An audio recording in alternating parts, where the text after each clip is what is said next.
Ini keluarga Walter. Ibu bapa Walter sering membawa Walter ke gereja sejak dia masih kecil lagi. Walter juga sering mengikuti aktiviti sekolah minggu bersama dengan rakan baiknya, Nicolen. Mereka selalu bernyanyi dan mendengar firman Tuhan bersama-sama. Anak-anak, sila buka muka surat 209. Namun, tidak disangka, setelah Walter telah meningkat dewasa, pada suatu hari, Walter telah terjumpa dengan teman wanitanya, iaitu Joy. Namun, mendapati bahawa Joy telah curang dan mempunyai skandal. Walter mengalami kekecewaan yang amat dalam setelah melihat teman wanitanya curang di depan matanya. Dia kembali ke rumah dan terus masuk ke biliknya. Saat itu, perasaannya bercampur bau. Dia merasa geram, sedih dan terluka.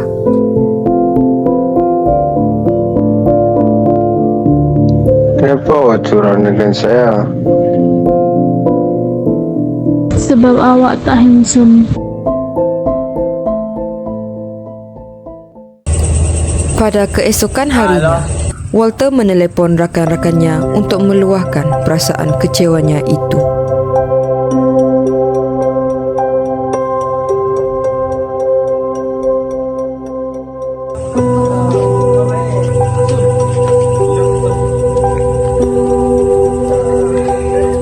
Ketika bersama rakan-rakannya, Walter telah meluahkan perasaan kecewanya. Lalu, rakan-rakannya menawarkan rokok kepada Walter dengan harapan rokok itu boleh memberi ketenangan kepada Walter dan dia dapat melupakan apa yang telah terjadi.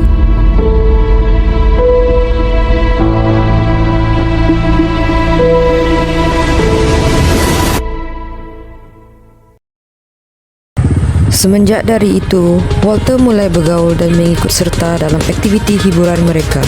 Contohnya seperti merempit, keluar larut malam, berhibur di kelab malam, bermabuk-mabukan,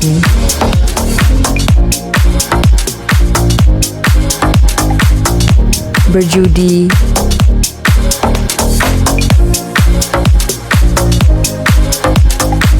mengambil minuman keras,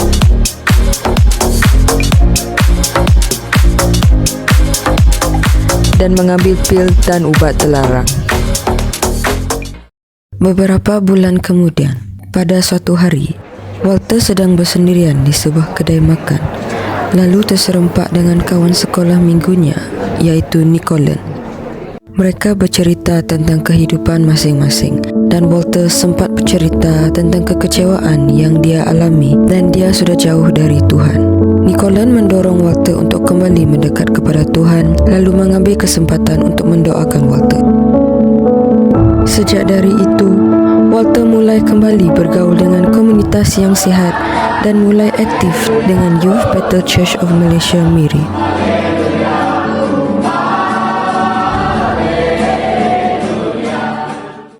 Namun, rakan-rakan lamanya masih melepak bersama dan mereka menyadari perubahan dalam Walter kerana Walter sudah tidak melibatkan diri dalam aktiviti hiburan mereka. Mereka menelepon Walter, namun Walter menolak dan tidak menghiraukan ajakan mereka. Saya busy sebab ada benda yang nak buat tadi. Pada suatu ketika, rakan lama Walter terlihat Walter makan bersama sekumpulan anak muda yang mereka tidak kenal dalam keadaan yang gembira dan ceria. Lalu mereka berbincang sesama mereka tentang perubahan Walter ini. Setelah sekian lama Walter tidak bersama empat rakan lamanya, mereka secara tidak sengaja terserempak untuk kali kedua. Lalu mereka cuba untuk datang lebih dekat ke kumpulan anak muda itu dan menyadari bahawa memang Walter ada di sana. Mereka memanggil Walter dan Walter tidak mempedulikan panggilan mereka. Namun setelah dipanggil beberapa kali, Walter akhirnya pergi berjumpa dengan mereka. Lalu mereka bertanya kepada Walter apa yang telah berlaku dan kenapa dia begini. Yang ada yang baik yang terjadi dalam hidup saya. Dia mula menceritakan tentang apa yang telah berlaku dan perubahan dalam hidupnya. Walter juga mengajak mereka untuk berubah dan mengalami hal yang sama. Setelah beberapa hari kemudian, Walter membawa rakannya untuk berjumpa dan turut serta dalam program Youth PCM Miri. Pada mulanya, mereka agak keberatan untuk turut bersama. Namun setelah diajak Walter, mereka bersetuju untuk cuba-cuba saja dahulu.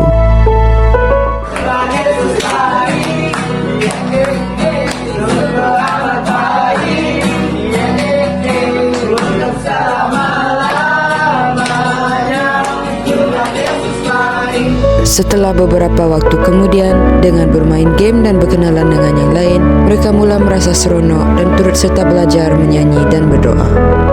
Setelah itu, Walter mengajak pula dua rakannya yang lain untuk bersama ke gereja. Pada mulanya, rakan-rakannya merasa agak janggal. Pada ketika itu, di gereja sedang ada aktiviti anak muda. Mereka turut serta dalam aktiviti tersebut dan lama-kelamaan mereka mulai merasa selesa, seronok dan juga aman dalam komunitas yang baru ini. Kesimpulannya, kasih Tuhan boleh mengubah dunia. Terang dan kasih yang dari Tuhan itu harus diberitakan agar mereka yang hidup dalam kegelapan boleh dibawa menjadi anak terang dan tidak lagi hidup dalam kegelapan. Jadi, siapakah yang harus memberitakan dan menyatakan tentang kasih Tuhan dan terang itu? Jawapannya, saya, Anda dan kita semua yang Tuhan telah amanahkan untuk mengerjakan semua ini.